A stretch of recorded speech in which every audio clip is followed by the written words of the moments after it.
Good morning, people. I'm just going to wait until a few people come in before I start talking. I know you can watch this video back. It's been a while since I've done a video. Actually, I think the last time I did a video was when I was in Mallorca on holiday, which was lovely, and it was a nice change of location. But I'm now back in the UK to the freezing cold mornings, but the sun is shining, so we all have to stay positive. It's been a while since I've done one of these videos, and they're very off the cuff. I haven't thought about very much about what I'm going to say, so you have to excuse me. For those people who find it irritating that I don't smile enough, that I don't that I say quite a lot, and feel frustrated that I don't get my words out quickly enough, I apologise from the start. I have never, in 24 years of helping over 320,000 anxiety sufferers, once scripted a single thing that I've done. I've never done retakes. Everything is from my heart. So for those people who are irritated by that, I suggest you stop watching this video now and go and find somebody that you do like watching. I don't mean that in a bad way. I'm speaking the truth, because it kind of annoys me that I do everything, and we all do everything we can to help you guys to recover as quickly as possible, and then people come on and some of them take the mick, and it's not nice. The reason that I've done this video today and that I decided that I was going to address this issue is because I think it's important for people to understand. A lot of people have been saying just recently, we've just launched a new portal. A new recovery portal. I don't know if for those of you that don't know who we are, first of all, let me tell you that we were the first ever provider of online mental health care. And that's genuine.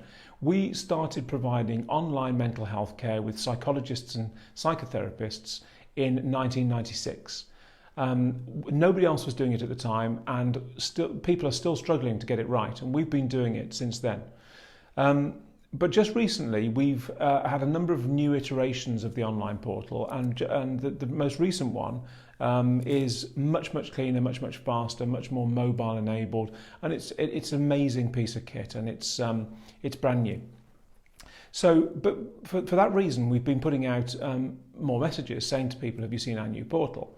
Because ultimately, what the portal needs to do is push you guys towards recovery. Because I was at the retreat yesterday and I had a conversation with a group of retreat guests, and they were saying, well, why isn't this available elsewhere? Why have we never been told about this before, Charles? We've sat here for 3 days now and we've listened, and we're all absolutely convinced that this is the solution. And it's simple, and it's scientific, and it makes complete sense. Why aren't people telling us about it? Why don't GPs tell us about it? Psychologists, psychiatrists? Why isn't this in the wider awareness? And the answer is very simple. Because most places survive on suffering. They don't survive on recovery. Ours is the only organisation in the world that provides online or any form of psychoeducational recovery. And psychoeducation is the only way that you can get relief from your symptoms. Genuinely, there is no other process in humans that can work. So we provide psychoeducational recovery. We do it in a very sophisticated way in that we provide online workshop and retreat facilities. And we provide constant professional support. There's nobody else in the world that does that. Not only is the provision entirely unique, but nobody else has a team of psychologists and psychotherapists sat there, trained as anxiety recovery practitioners, that you can talk to free of charge as often as you like. And they are sat there taking calls and returning emails all day, every day. And that's because we know that support brings about recovery. So if you go and see a psychologist or a counsellor or a psychiatrist or a CPN, not only will you get the wrong science, because they've been trained in the wrong science, but you'll also get the wrong advice, the wrong structures, and you will not get any interim support. With us, you get recovery therapy. You get instructions and support to create fast relief. And anybody that's used the method that's on here now will comment, I'm sure, that that's exactly what they got and they recovered. I'm sure, because that's the way this works. But the biggest complaint we get is, why do you charge for it, Charles? If I'd recovered from anxiety, I wouldn't charge people, I'd give it away free. Okay, let me explain something very clearly for those people that don't understand this. 22 people are employed by us to help, at the moment, over 29,000 active clients around the world to recover. That requires desks, telephone lines, insurances, offices, paying the staff themselves. It has to be involve the awareness programs, the websites, the managing of the websites, then the workshop venues, and then advertising the workshops, running the workshops, the retreats, having the venue, arranging the overnights, and arranging the food, planning the diets, and getting people from the airport or the train station to the retreats. Who could do that free of charge? People think that mental health care should come to them free of charge because you get it free through the NHS. No, you don't. People pay their taxes and pay for that for you. And let me tell you, if you get referred to a psychotherapist through the NHS, there's a huge wait list. When you get to see them, you think that you're getting it free. The NHS is probably getting over £100. The therapist will perhaps get £40, but the NHS makes money out of it. It's a business. So don't for a moment think that people are sat there in GP surgeries, in their home offices, in the clinics, working for nothing because they care so much about your health. They are receiving over £130 billion a year through the NHS to be there sat there helping you.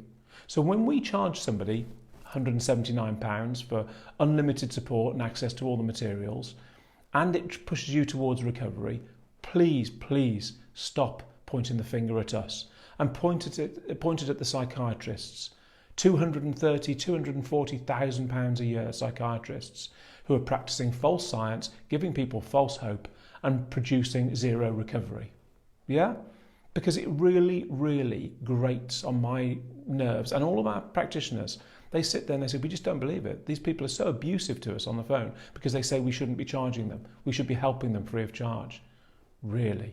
I don't think it takes a rocket scientist to understand that you cannot do it that way. Because if we didn't charge the very small fee that we charge for the method access and for the support, we'd have to close up shop and then nobody benefits.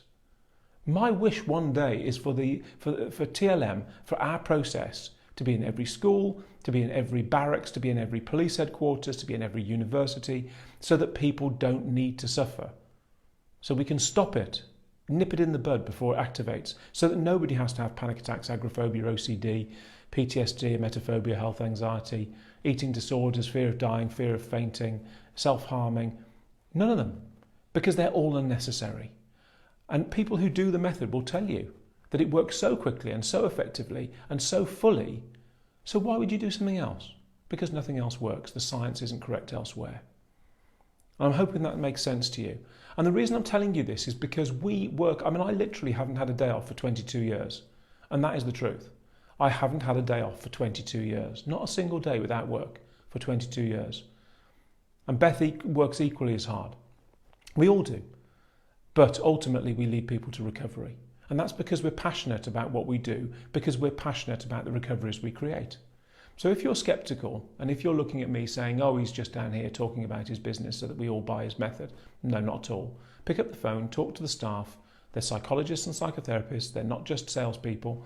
They're people that have suffered, recovered, have trained, and are recovery practitioners. They've helped thousands of people like you. And just have an impartial chat. No money has to change hands. Just talk to them about how incredibly fulfilling it is to produce recovery. Then go to any organisation in Britain or around the world's websites that provide psychological care and look for the testimonials. Then go to ours and look at our testimonials. And then you'll understand why it is we have to charge £179 for unlimited access and unlimited support leading to recovery. Okay? Because I am really tired of people coming on here and calling me an F, a C, a T, taking the mick out of my hair, talking about my physical attributes, pointing the finger at me when I'm working tirelessly 7 days a week to help people to recover. It's tiring, it's annoying, and it's stupid, it's ignorant. So please, if you're one of those people, turn off this video now and just go away, because I don't want you here. Who I do want here are those people who are prepared to have an open mind and listen to the truth about anxiety suffering, OCD, panic disorder, phobias, anything that manifests as a disorder of the emotions. Because if you want to listen and learn, I'll tell you the truth. And the truth is this. There are 4 mental illnesses. There's psychosis, things like schizophrenia. There's brain injury, which goes without saying. It's when you hurt your head. There's degenerative disorders like Alzheimer's and those conditions, and other things like Parkinson's and all those. They're all brain disorders. They're all mental illness to an extent, but they do extend into other areas of medicine too.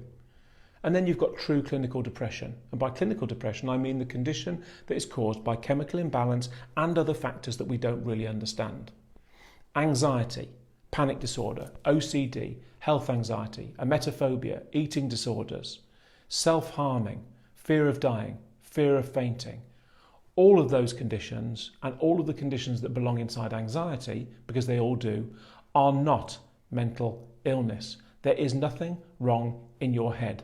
Despite how it feels and where it manifests, or you feel it manifests, despite how dizzy you are, how confused you are, how tired you are, how timid you feel, how vulnerable, how weak, how it affects you physically in your gastrointestinal system, your endocrine system, your respiratory system, your circulatory system. Put all that aside and understand that I will prove 100% that it is not a brain issue. The brain is the activation system, of course. It's the central computer for our entire bodies. But that is not where the problem lies. Trust me on this. And you do not fix your vulnerability. You're not in a crisis of confidence. Just flicking some messages off. You're not in a crisis of confidence. You're not vulnerable. You're not weak. You're not ill, not physically or mentally. You have the disorder of the emotion of fear, and that can be fixed. But it cannot be fixed by talking about it, thinking about it, focusing on it, hypnosis, tapping yourself, moving your eyes, by doing relaxation, by doing yoga, by doing meditation.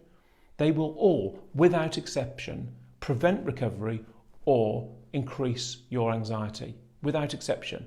And I will prove that to you. So there's nothing to hide here. We're all very, very open about what we do, which is why we're disliked by psychology and psychiatry, by some of them. The well-meaning ones like us, but most of them don't like us. And the reason for that is very simple. They can't monetize recovery. Because if you think of the average psychologist sat there in their office and they're seeing, let's say, 6 people a day for an hour a day, and they're pulling in, in some cases, 600, 800, £1,000 a day for seeing those people. If they got rid of those people quickly in one session, which is what I used to do when I did sessions down in London, people used to say, Charles, can I come back and see you next week? And I'd say, well, no, go away, do what I've said and you'll recover. So they went away, did what I said, and they recovered. So I couldn't make money as a session therapist, even if I was a therapist, and I'm not. I'm an anxiety coach, if you like. I'm an educator. Got nothing to do with psychology and psychiatry because these conditions don't belong in psychology and psychiatry. And furthermore, did you know that psychology and psychiatry aren't sciences? We'd like to think they are and assume they are because we think these people are so learned, they must have learnt some science. No.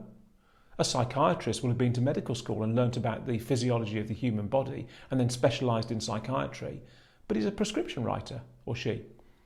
Psychology's got nothing to do with fear responses. The science is completely unrelated. And not only that, but psychological and psychiatric practice are built on the DSM, which is the diagnostic model that the Americans put together. And it's a fiction. It's assumptive. It's not real science. They didn't take 1,000 people and say, what have you got? Right, we'll cure it. This is the solution. They took 1,000 people, said, what have you got? Wrote down the description of what they got into a book. And the next time somebody presented with the same condition, they made the diagnosis. But where did they push them then? Cognitive therapy. And cognition's got nothing to do with anxiety or any kind of fear response. You don't think then run. You just run. So thinking is idiotic. So to think that you can therapize your way out of an anxiety condition is moronic. I mean, it really is moronic. And the only reason people do it is because they're ignorant to the truth. And the only reason that the practitioners do it is because it makes them money. Either they know it doesn't work and they do it anyway, which is obviously horrific, or they think it does work. Either way, it's moronic because they're making money out of vulnerable people, or they're just stupid. Don't know which it is in some cases. Sometimes it can be both. But ultimately, it doesn't work because I've never in 24 years met a person who's had those therapies and recovered. Oh, but it was really reassuring. The lady's really nice. Yeah, but are you recovered? No. Well, reassurance is counterproductive in anxiety recovery, so why are you doing that? Well, it just makes me feel better for a few hours, so I pay. It's ludicrous. It's absolutely, that's like saying, oh, well, you know, I suffer terribly with my nerves and anxiety and stress, but I'm dealing with it, I'm having treatment. Oh, what's the treatment? I get drunk every night. Right, how does that help? Well, it helps me forget it, and then I sleep well. I always wake up feeling terrible, but then I just drink again the next night. Oh, that's a solution then, isn't it? Brilliant. There is one way to become the perfect version, the near perfect version of you, at least the authentic version of you, and that's to regain systemic balance, to go back to what you were, the purity that you were at birth. That's the way you become well. Nobody needs meditation, yoga, drinking to steady their nerves or smoking. You don't need a fix. Nobody needs a fix. What they need to do is reset their emotional and physical equilibrium back to what they were just post-birth, and by doing so, the purity returns, and they're in well-being. People say to me, Charles, what do you do to relax? You know, do you do yoga or do you meditate? No. Well, do you have a drink? No. Well, what do you do? Nothing. Well, why not? Because I don't need to. There's nothing there to fix. I just am. And that's the point. And people say, but surely you need something to do in the downtime. Yeah, I work. I work in my downtime. When I've finished working in the office and doing the retreats and the workshops, when I've stopped going to meetings and running up and down the country helping people, what do I do to relax? I sit in my living room with my laptop on my lap and I work. That's what I do to relax. But it isn't relaxing, it's being. I just am. And the point is, I don't drink. I don't need to drink. I don't like alcohol anyway. I don't like what it does to people. Mostly it's a social issue. And I have a problem with what it does to people, families, businesses, the economy. I have an issue with it in the same way as I have the same problem with nicotine and drugs and anything else. It's just, it's a nonsense. Because if you're in balance, you don't need that stuff. Have I drunk? Yes. Have I smoked weed? Well, I tried it once. Did I like it? Not really. But did I want to do it again? No, because it didn't give me anything. Because I was already in balance. If you're in systemic balance, you are well. And wellness relies on systemic balance. If your work has an initiative for mental health first aid or for resilience training, the whole premise of that stuff is that it starts on a foundation of balance. Because if somebody isn't in balance, you can't teach them to be resilient. You can't teach them to watch themselves and look after themselves and be the authentic person they should be, because they're in imbalance. It's like saying, oh, we're going to teach him to drive a car, but he's absolutely paralytic. There's no way you're going to get them to drive the car successfully because they're in systemic imbalance. Induced by alcohol, yes, by chemicals, but ultimately you're not in balance. So how are you going to learn efficiently? So when you've got all these workplaces and schools filled with people with anxiety, how the hell do you expect them to perform? They're distracted, heavily distracted by an invisible tiger.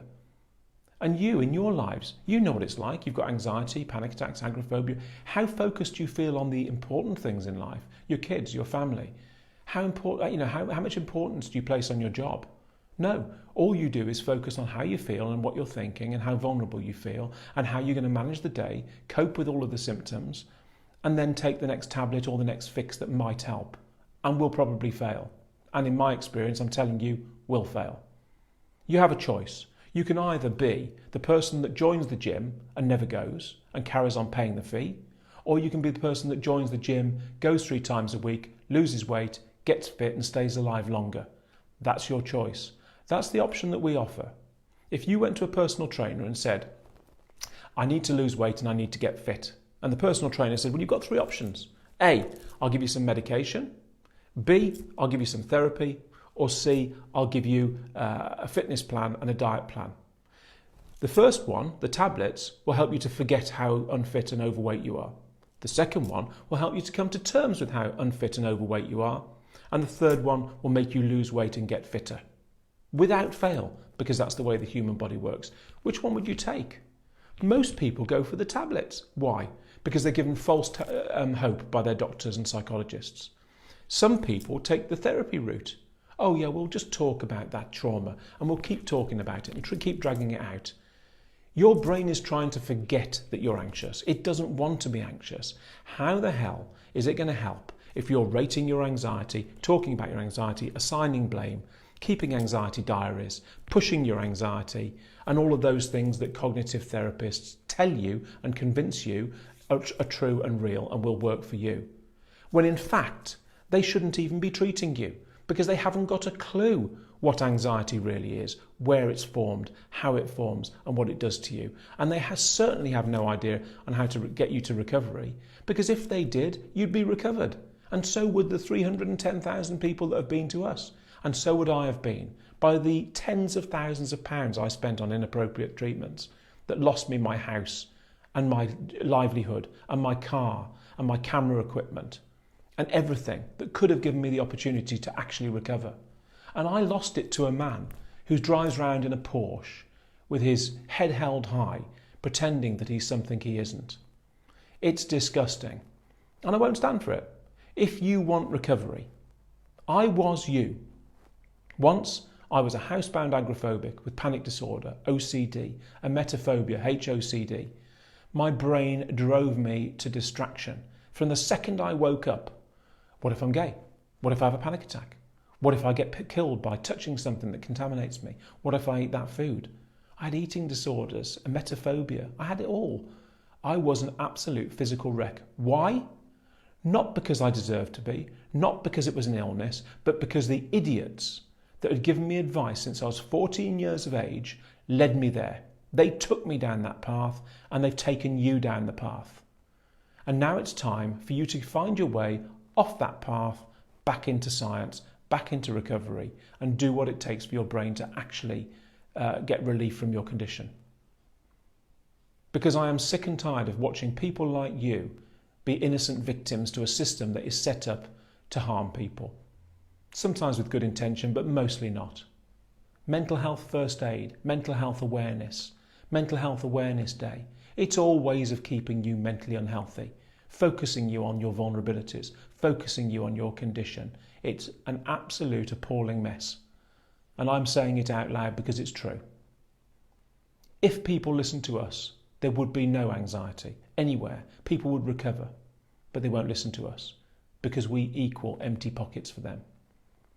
Your anxiety condition, if you're sat there now listening to me thinking to yourself, yeah, but Charles, this doesn't apply to me because I've got anxiety with depression. No, you haven't. You can't have depression and anxiety together. If you have any symptoms of anxiety, you are not clinically depressed. You may be fed up. I was going to say peed off then. But yeah, you may be peed off, fed up, sick of your lot, sick of waking up every day wondering how you're going to manage it and what's going to happen in the future. That may be the case, but that is not clinical depression. If you've got anxiety and you've been to your doctor and you've been told that you have to cope or manage it or go and see a therapist and you're always going to be this way, which most people are told, it's a lie. Don't listen. Don't ever listen because it's just not true. You will and can recover because if you're human and anxious, that's the way the brain and body works. Believe me.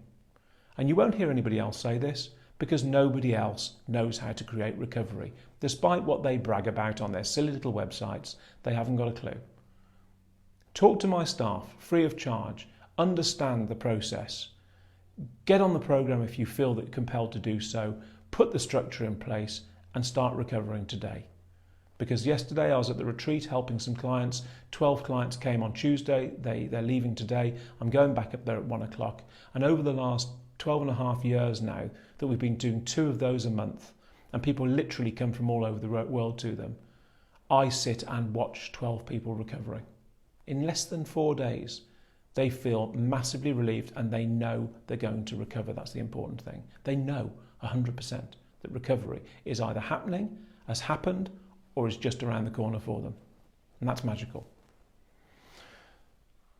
Thank you for listening to me, guys. I know I rattle on, but I'm very passionate about this because, you know, we genuinely are. Despite the fact that I'm sat here in my conservatory talking to you from home and it's just little old me in a black t-shirt, we've helped 310,000 people plus over 24 years and nobody touches our efficacy rates. That's the difference between us and them. Take care and have a good day. Hopefully I've said something that is compelling for you, that is reassuring for you. Take care.